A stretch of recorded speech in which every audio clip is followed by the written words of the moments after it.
What if Doctor Who wasn't axed in 1989? Since 2016, I've been exploring this concept, creating a detailed and rich alternate timeline, following each decision to the next through cause and effect, as well as a lot, and I mean a lot, of guesswork.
Doctor Who Endgame would have been the fourth film in the Doctor Who motion picture franchise and would be David Suchet's, Juliet Landau's and Douglas Scott's final stories of Dr. Zenna and Chris respectively. The main villain would be the Valiant, with the Daleks as secondary villains, although the marketing campaign would suggest otherwise as Dalek Cell. The movie was originally scheduled to be released on the 48th anniversary of Doctor Who on the 23rd of November 2011, but for a number of reasons it was pushed back to February 2012. Firstly, Doctor Who had already been filming for 9 months non-stop since December 2010, and this film was set to film for 2 months between late August, September and early October, leaving just over a month for post-production. On top of this, there would have likely been reshoots. However, now they could have a month's break after filming on season 48, and then film this in a less time-restricted 3 months, finishing up in mid-December, leaving 2 and a bit months of post-production. As well as this, 11 solid months of shooting would have killed poor old Suchet, and that's not something the BBC would want to fill in the paperwork for. Like with Doctor Who Vengeance, Martin Campbell would return to direct this film, after having served as an executive producer on Doctor Who seasons 47 and 48.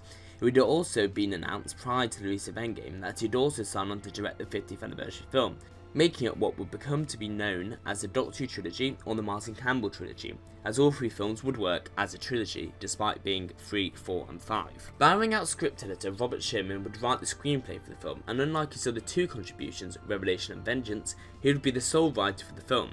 Gary Russell would produce the film, yet again, with either Stephen Bear, Martin Campbell, Faith Penhale and Robert Sherman acting as executive producers, and Nicholas Meyer, Ronald D. Moore and Jane Espenson as consulting producers.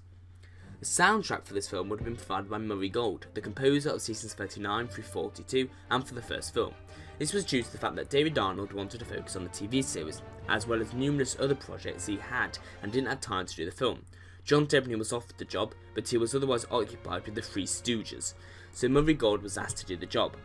Gold not only revived themes and musical ideas he introduced during his time as composer, albeit in a rearranged form, but he also rearranged and developed themes and musical ideas introduced after his time, such as the 13th Doctor's theme, as well as Chris and Zenna's. Gold worked closely with Arnold to ensure musical continuity not just from Vengeance but also from seasons 47 and 48. With the release date change, an unexpected advantage occurred. If Doctor Who Endgame were to be released in November, the promotion for the film would have started in September at the latest, which would have been midway through the airing of season 48, meaning that Gemma's exit would have been spoiled. However, with the move to February, promotion could actually start early in October, 4 months before the release of Endgame, with the release of a 30-second teaser trailer at the end of Evil of the Guardians Part 2, and the official movie poster would also have been released at this time. A teaser poster would have been previously released in September to mark the beginning of production. A full 2.5-minute trailer would have been released in late December, with screenings of Mission Impossible Ghost Protocol, also released by Paramount. Shortly after the first showing, it would have been uploaded to the official Doctor Who, BBC and Paramount Pictures YouTube channels. This film, like all the others, would feature the Rogue, set after the events of Panopticon Series 4. As this film would be so dark, the Rogue would be used mainly as comic relief, but played completely straight by Dalton. after Sherman was impressed with Dalton's comic performance in the Panopticon comedy episodes. The title sequence would differ slightly from what had come before in the two main aspects. Firstly, and most obviously, the Doctor Who theme is not played over the sequence. Instead, another piece of music is, called 13 Song. This was done to create a sense of foreboding and unease as the film starts, and hold the audience off hearing the Doctor Who theme right to the very end. Secondly, unlike the other films, a different logo is used on the title card. This was to set the tone of the film. The film's official logo would be the one on the poster, but on-screen one is this one, kinda like what happened with the first movie. So without further ado, let's dive in.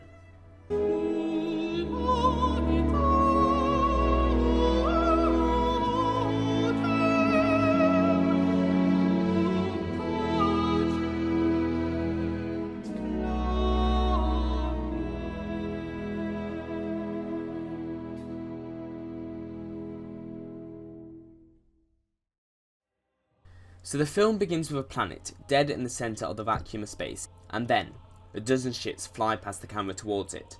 Dalek ships.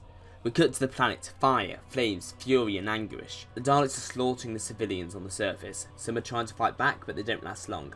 They aren't trained, they aren't soldiers. Then we see two civilians, badly wounded, carrying something. They are Casto and Tahanio. They run to a grand building in the centre of town, barely touched by the Daleks' fire. They run up to the grand staircase, the ground rumbling beneath their feet, the sound of slaughter outside echoing. They reach a giant throne room, and sitting there in the centre, on a grand throne, is the Valiard, in a suit and a top hat, smiling. Casto and Tahanio plead for their lives of their friends and families, but the Valiard stands up and says, "I don't care," and then walks over to them and asks if they have it. Casto hands over an object covered in cloth to the Valiard.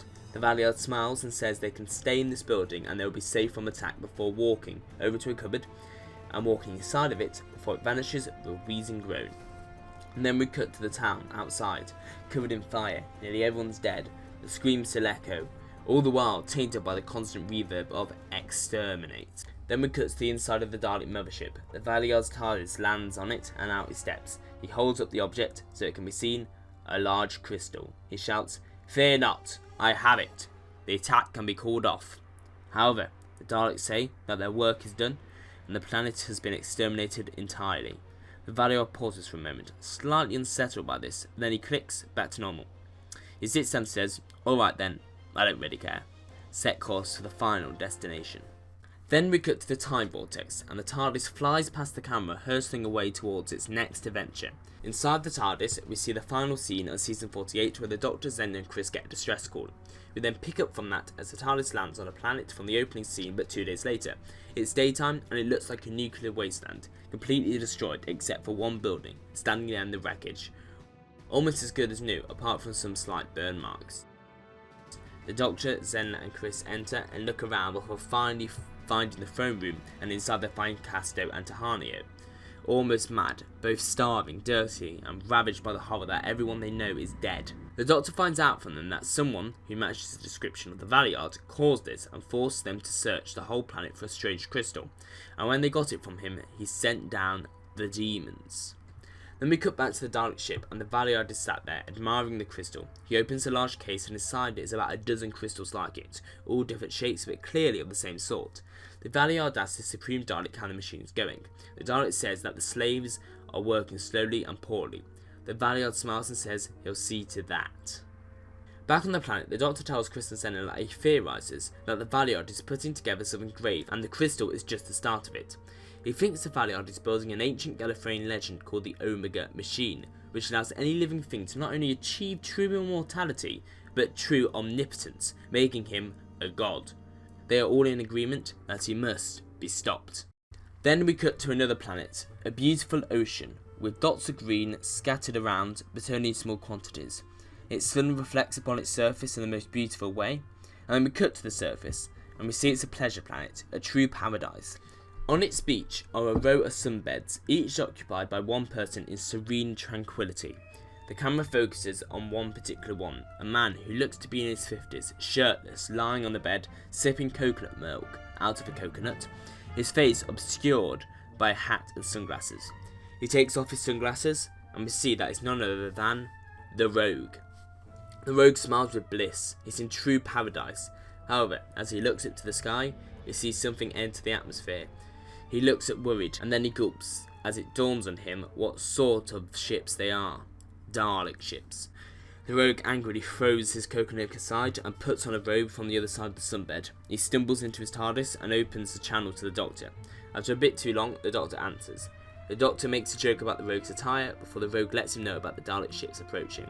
The Doctor says he'll be right on his way. The rogue then puts on a shirt, some trousers and a jacket and walks out the TARDIS. Outside, he finds fire and destruction. The Dalek attack has begun. The rogue clenches his fist, shakes his head and says, "Oh fuck." And then the camera cuts to the Doctor's TARDIS landing on the beach mid-battle. The Doctor, Zen and Chris run out the TARDIS through laser fire towards the main building. Inside they find 4 members of the staff hiding under a table. They are the manager, Dave, spelt Dayeve, and the other members of the staff, Jeff, spelt Jehpf, CHENIEEKWUH, spelt CHENIEEKWUH, and BARMAGUAN, spelt BARAMAGUAN. The Doctor tells them to get their ships and run. There is no way they can survive against the Daleks. However, they explain that their ships have been destroyed in the attack and they are marooned here. The rogue then enters the building, already cut and bruised from the battle, and tells them to come with him and fight and help fend off the Daleks and protect their planet from its destruction. Against the Doctor's protest, they follow the rogue as he draws up plans for the battle. From here onwards, till I say so, every scene is intercut with this battle. I won't describe it or go into detail as it's just what you can expect, a lot of action and just a lot of fighting, the rogue kicking ass. But just keep in mind that this is happening as everything else also happens. The Doctor, Chris and Zenna go and search for what they think the Daleks are there for, a crystal, just like on the other planet. They take CHENIEEKWUH with them as she specialises in geography. They go to the mines and they find the Daleks there, guarding the entrance. The Daleks exterminate multiple times and they are about to kill them, but someone shouts stop from behind them, and it's the Valeyard. The Valeyard says they're going to come with him to the Dalek ship and help him find the crystal, but the Doctor attempts Venusian Aikido. However, the Valeyard stops him as he predicted his course of action, but then Zenna does the same and knocks the Valeyard out. They run out of the mines with the Daleks shooting at them, and CHENIEEKWUH suggests they go to the Grand Museum as they have a collection of ancient crystals there. The Doctor, Chris, Zenna and CHENIEEKWUH sneak into the museum, but the Daleks are covering it. He sees the Valeyard from a distance searching. A high scene ensues where they finally find the crystal before they manage to get away with it. The Daleks and the Valeyard run after them. The Doctor, Chris, Zenna and CHENIEEKWUH make it back to the battlefield and find the rogue, taking out the Daleks. The Doctor tells him that they have the crystal. The rogue takes the crystal and tries to destroy it with his Staser gun, but fails. He then throws it into the crossfire of the Daleks, but it still remains intact. The Doctor laughs and says, "Better I have this for safekeeping." The Valeyard's personal shuttle lands on the beach and he walks out and surrounds the Doctor and co with Daleks. He asks them nicely to hand over the crystal, and the rogue says, "Fat chance," and then takes out a gun and kills each Dalek around him like a badass. And the Valeyard chases after him with some more Daleks, and then another smaller scale battle ensues. Dave dies, shot by a Dalek first, screaming in terror. Soon after, BARMAGUAN, Jeff and CHENIEEKWUH die horribly.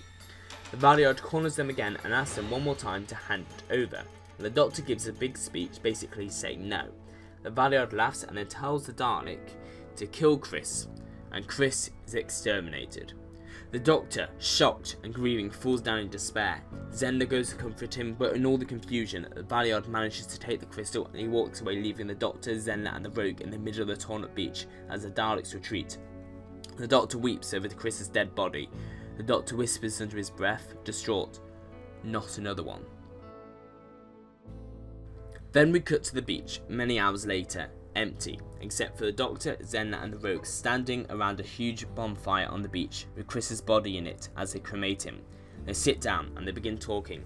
It's here that the rogue explains that Gregory is now Lord President and he decided it was best to leave Gallifrey. However, the rogue also informs the Doctor about Leela's death. The Doctor is distraught. To him it feels like he's lost 2 people at the same time. The Doctor is at an all-time low and he asks whether it's even worth it. Shouldn't he just let the Valeyard have what he wants? That wouldn't be so bad. However, Zenna holds the Doctor's hand and looks him straight in the eye. She tells him that both Chris and Leela wouldn't want the Valeyard to become a god, someone as evil as him, and she tells the Doctor that he needs to get over himself and do what's right. Do it in the name of Chris Parsons. Do it in the name of Leela. Do it for them. The Doctor says that she is right and tells them to get into the TARDIS because they are going to find the Valiard, and as the TARDIS dematerialises, the camera lingers over the fire and out drops Chris's prosthetic arm, melted away, falling to the ground. The Dalek ship closes on the Eye of Harmony, the original in space, held in a time lock. The Valiard says it's time to put the crystals in place and activate the machine. However, the TARDIS lands on the ship. The Doctor tells the Rogue and Zenna to take the TARDIS back to Gallifrey to safety, knowing he probably won't survive this. The TARDIS dematerialises, leaving the Doctor alone with the Valiard. The Doctor locks the doors, saying that it's just the two of them. Let's sort this out. The Valiard says no and punches the Doctor square in the face. They have a big fight and the Doctor is nearly beaten to death. The Doctor manages to escape through a ventilation shaft to a hangar where the machine is being built. The Valiard goes after him with a group of Daleks. The Doctor then finds the machine in the hangar with a group of slaves and asks them if they'll help him disable it. Some of them aren't willing, but some are. The Doctor takes the crystals out and puts some in his pocket and gives the rest to various slaves. The Valiard comes through the main doors with the Daleks. They fight some more. Meanwhile, the slaves take out the Daleks. The Valiard grabs the crystals off the Doctor and the other slaves and starts the machine. The Eye of Harmony outside opens. The Valiard needs to plug himself into the machine to harness the powers of the Eye to make himself a god. However, the Doctor tries to push him into the Eye through the hangar doors. The Valiard tries to push the Doctor in as well. Eventually, both of them are on the edge of the hangar, with nearly all the life beating out of them. The Valiard pushes the Doctor out. The Doctor grabs onto the ledge, and he has a moment of absolute clarity. And he breathes in, and he grabs onto the Valiard and pulls him into the Eye of Harmony with him. The two fall into the Eye, and the Eye implodes. Left in its place are the Doctor and the Valiard's dead bodies floating in space, freezing over. The TARDIS lands next to him and Zenna grabs the Doctor's body and pulls it in. She tries to resuscitate it but fails. She is crying, she's weeping, and the Rogue tells her it's no good, he was on his last life. The Doctor is dead, he says. Zenna breaks down, she can't let it be. He will just regenerate, she says, and the Rogue says it's no use, he's had his 13 lives. Even if he could regenerate, he'd go mad and he'd decay and he would deform. And Zenna's there in pieces. She's keep trying to resuscitate it, but she can't make the Doctor live. No golden glow appears around his body. 2 months later, and we're on Khan at the Doctor's funeral. It's at night, and the Sisterhood, led by Ohelia, are conducting it. Attending are Zenna, the Rogue, Will, Kendra and Francis, as well as a dozen of extras, some Time Lord and some from other various alien races. The Rogue stands up and gives a eulogy. He reads, "May the light of your soul guide you. May the light of your soul bless the work you do with the secret love and warmth of your heart. May you see in what you do the beauty of your own soul. May the sacredness of your work bring healing, light, and renewal to those who work with you, and to those who see and receive your work. May your work never weary you. May it release within you well springs of refreshment, inspiration, and excitement. May you be present in what you do. May you never become lost in the bland absences. May the day never weary you. May dawn find you awake and alert, approaching your new day with dreams, possibilities, and promises. May evening find you gracious and fulfilled. May you go into the night blessed, sheltered, and protected. May your soul calm, console, and renew you." The sisters, as tradition, then put a huge seal of Rassilon on top of the Doctor's coffin and set it alight, and the flames slowly engulf it, burning away the coffin and the seal. Zenna looks at it with a deep sadness and horror. The Rogue puts his arm around her to comfort her. He asks her what she's going to do next. She says that she's been offered a position in Gregori's administration, Chief of Staff. The Rogue says, "Be wary of that man. He's far more dangerous than he seems, but good luck." And then we cut back to the burning coffin and we see the seal of Rassilon burn away into nothing but ash. and then we fade out into the end credits. The end credits play over a slow and sad version of Doctor Who theme, and then to put salt in the wound, between the main part of the credits and the scrolling credits, this happens.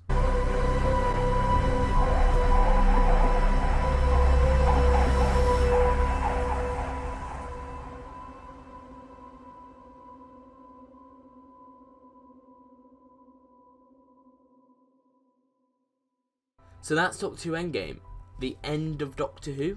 Well, that's what this film would certainly seem to show to the casual viewer, and that would be the impression. However, fans would know, as officially announced a few days after release, that Doctor Who would return in the 50th anniversary movie in 2013. However, in the same announcement it would be revealed that season 49 would not air until 2014, and 2012 and 2013 would be without Doctor Who on television. In the meantime, however, Panopticon and a new spin-off called Coldfront, starring Patrick Stewart, would air. Fans knew that somehow the Doctor would live and get a new regeneration cycle, however it won't be seen how for a while yet, and in the meantime Doctor Who would be left on the biggest cliffhanger ever in the history of the show. So I hope you enjoyed this depressing ride. Next time we'll be visiting the Panopticon once again with the addition of a new cast member, Zenna, as Gregori's new Chief of Staff. Anyway, until then, goodbye.